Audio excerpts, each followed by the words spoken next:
I didn't get it done. Sure. That's understandable. Yeah. Hundreds of people did, though. So in the last Everesting podcast, the last one that we did, I did it with Andy Van Bergen and with Jack. This was last week. I think we published that one. He was at 844,000 meters for the year. He just did another, it's Friday. So I think he just finished another Everesting because it's evening in Spain, right? So he just did another one. He's at like 47, 48 Everestings. And he's doing it amazingly. And hundreds of people all over the world did 20,000 meters in that Sherpa week, which is super cool. That gives me goosebumps, man. Totally. It's great. I wish I could have been one of them, but it's so I proposed to them that we make it an annual thing, but that we also create, just like Everesting, just like you can do a half Everesting, that we make it in such a way that other people can participate who just can't do 30 before, because we've talked about that, right? We've talked that it's like 30, 40 hours, like it's too many hours for some people, but some people are avid cyclists or avid runners and might want to take something like that on and could probably create a bunch of like steam for the cause, right? And that's the point, is to get people to do this, but to point it all back to Jack and say, like, go and donate to his cause. So if we're precluding a lot of people that could probably really create a lot of reach by saying it's 20,000 meters, right? Because that's just like, some people are just like, that's impossible, right? Impossible time-wise. So I suggested that we have like the full Jack, the half Jack, and maybe even a quarter Jack. And people from all I think it would be amazing. The quarter Jack would be, it's perfect. That's maybe what I could do. Totally, because 5,000 meters is still, even if you're riding on Zwift, it's still 5 times up Zwift. Like, yeah, it still sucks. It's still hard. Like, that's gonna kick your ass if you're getting after it, right? So that's the point. And then so imagine if we had hundreds of people do, like, why couldn't we have thousands or tens of thousands, right? Why not every week? And that's Mental Health Month is October, right? So correct. It all ties in. They even did some cool branding with, like, there's like I don't know if you saw it or not. No. Maybe put a link in the show. That's what I'll do. I'll put a link in the show notes so that people can click on that, because you can buy them. But they made T-shirts that's it's like a brain with like almost like like Saturn's loop around it with a bike going around it. It's awesome. So they've even created, like, Andy had somebody from the Everesting community, which is cool that he does that. Any project that he has to do with Everesting, he wants to find somebody who's been an Everester to do it, right? So he had an awesome designer who created this really cool logo. So I'm like, let's run with it. That's amazing. So well, he's got like 50 more days of this, and then he's done, and then he can rest. Yeah, and he looked, my takeaways from chatting with him last week are that he looks remarkably fresh. I don't know if we got him just at a good minute or he had some magical filter on his camera, but he looked like he was doing really good. He seemed like he was in really good spirits. And yeah, he can taste it, right? Like he's pulling it in. In fact, he's slightly ahead of pace. So he's thinking he earned himself the last week of the year off completely if he can just keep up what he's doing right now. I mean, I think he's got to fly to Australia during this, right? Yeah. Well, he's going. So I think his idea was to get home, but he lives in a part of Australia that's relatively flat. So he's like, I want to bang it all out and get it done before I go home. But he's been all over the place. Oh, and the other really awesome thing that he's doing is that he is probably right now or this week in Ireland, and he's going to do an Everesting with Ronan McLaughlin together. Like, how cool is that, right? That's cool. Yeah. Yeah. Yeah, if I had infinite funds and time, I would be on a plane right now to Ireland to Everest with those two guys. So yeah, what else is going on? That's awesome, though. That's really great to hear, Yeah, it is. So that's a cool update. I'm happy to get out there, and hopefully that is continuing to inspire people, because like Jackson's, I've heard from people that I don't know that he's ever even heard from, right? But people who are like, oh, I love listening to this coverage and hearing about what he's doing. And like, he's thousands and thousands of people, probably maybe hundreds of thousands of people, and people that he has no idea he's even reached, right? So pretty incredible that he carved out a career for himself doing this, but that he has dedicated so much of it to other people, right? That's it. Yeah. Yeah. And you know, what's interesting is what's next for Jack, right? Yeah. He promises his next year's goal will be flatter. Good. Good. Yeah. Yeah. Actually, what he alluded to is that 2024 or 2023 will be his year will involve lower volume than this year did. But that for 2024, he's planning something pretty audacious already. So we'll let that linger, but we'll have him on to tell us about it. You should maybe ride around the world. Bike pack. Yeah. Well, we've had the world record holder on, right? Okay. Yeah. Mark, 79 days. So yeah. Yep. I just saw a cool YouTube video of him the other day, doing some crazy loop in Scotland. Mark. Yeah, really cool. Yeah. Speaking of badasses, right? And people who've done a lot of work for charities too. For sure. Yeah. Yeah, very cool. So what else is going on? Topical news. The only thing that has jumped out in the cycling headlines recently to me is Steve Bauer becoming director sportif at Israel Premier Tech, which I think is super, super cool. Yeah. Like Steve Bauer, as I started to like learn about the history of cycling, he's like Canada's Greg LeMond, right? Like he's the one who made it like a realistic goal to young people in Canada that you could actually become a professional cyclist, right? To not to take away anything from the other riders from here around them, but that like Steve Bauer is the guy who did that here. So it's super cool. He's a legend. He's a legend. Yeah. Yeah. And it's great. He's going to be a great leader there. And yeah, I expect big things. Yeah. Sure. Well, and, yeah, a nice feather to the cap for Canada for sure. Right. Totally. Yeah. Yeah.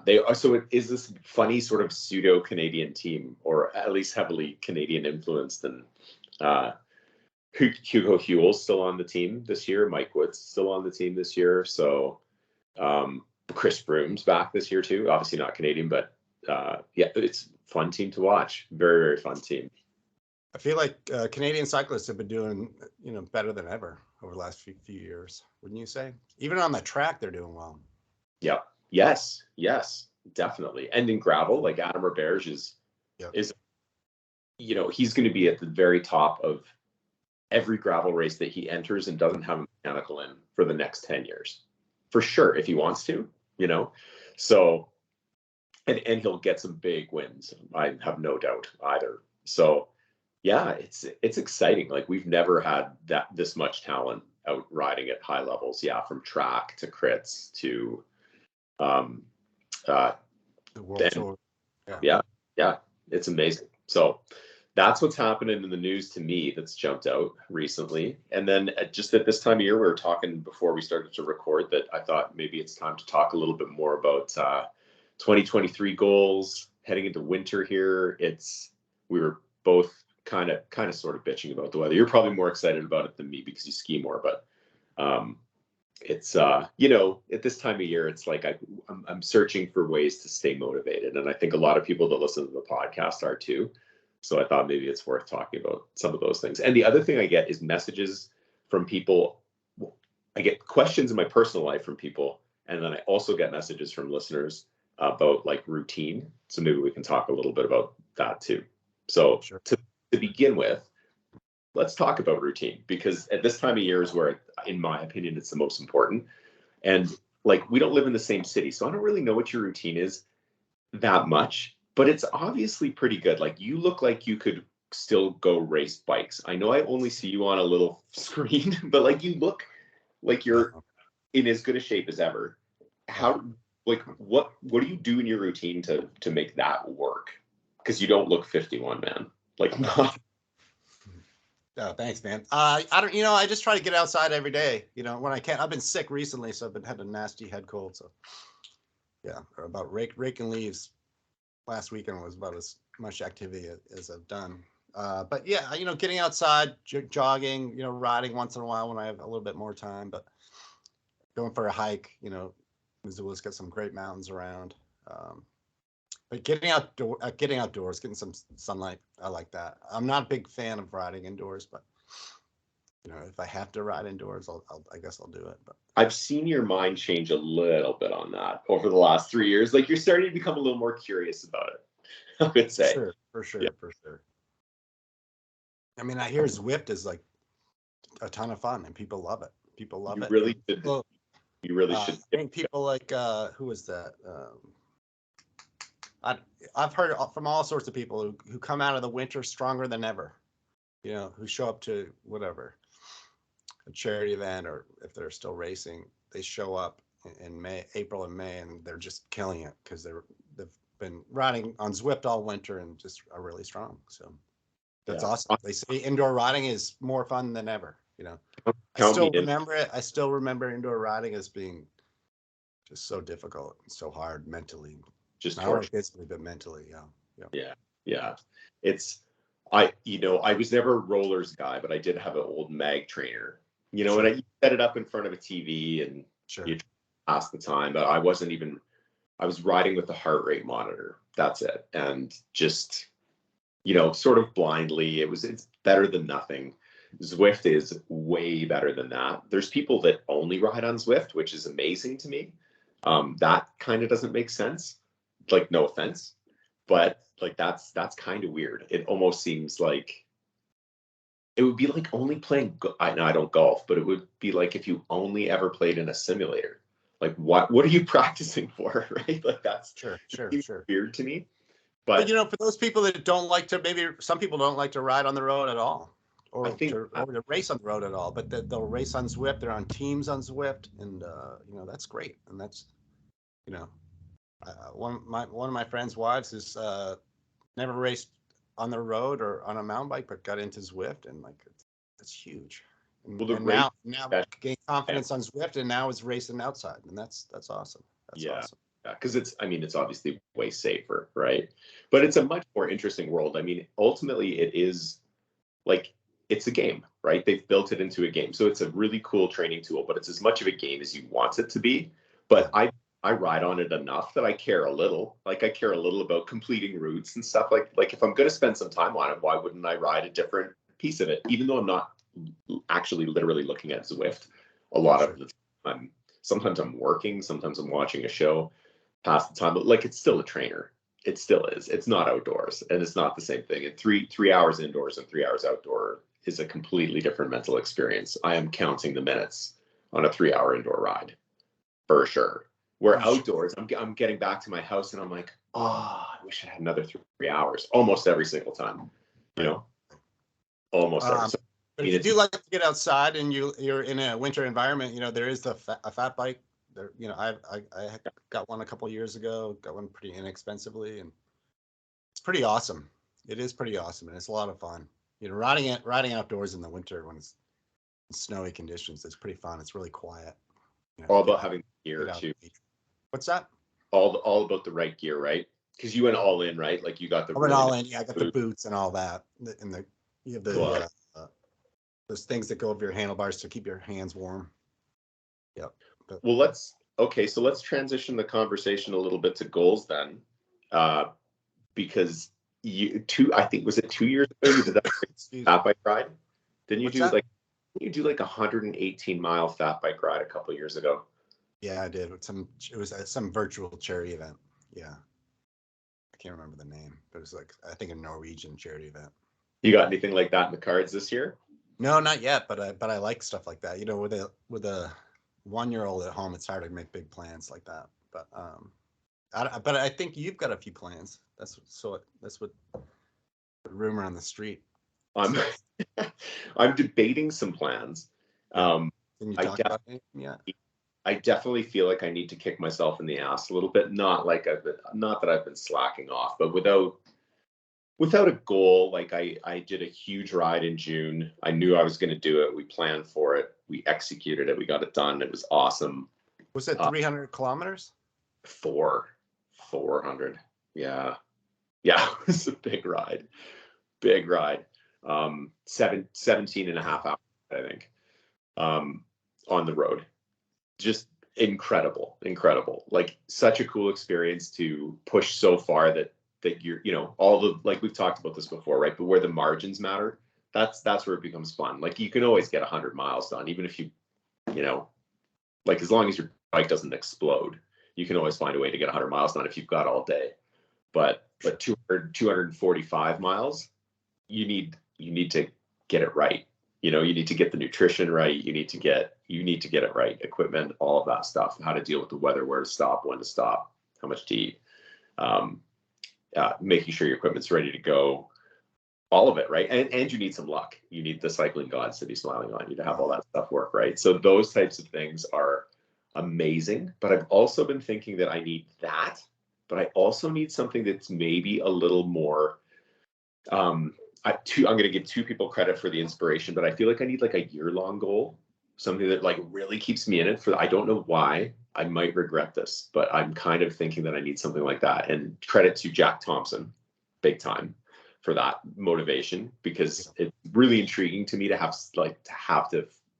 It's harder. It's way harder. It's way harder to worry about something for 52 weeks than it is for 17 hours, right? Mm-hmm. So a completely different mental challenge, and how I might need to reconstruct some parts of my life in order to do it. And the other one is Gene Caffrey and his 100-mile ride per week streak, which. How many weeks was it? Like 70 something, I think. I thought it was 73. Gene, shoot me a text, Gene, and correct me on what that was, so I don't need to scroll back through a year's worth of Facebook posts. But I think it was 70 something. I believe he was well over a year. He would have kept going, but he had like bronchitis or something. Yeah. So we told him he had to stop. Yeah. But yeah, something like that would be cool, you know? Totally.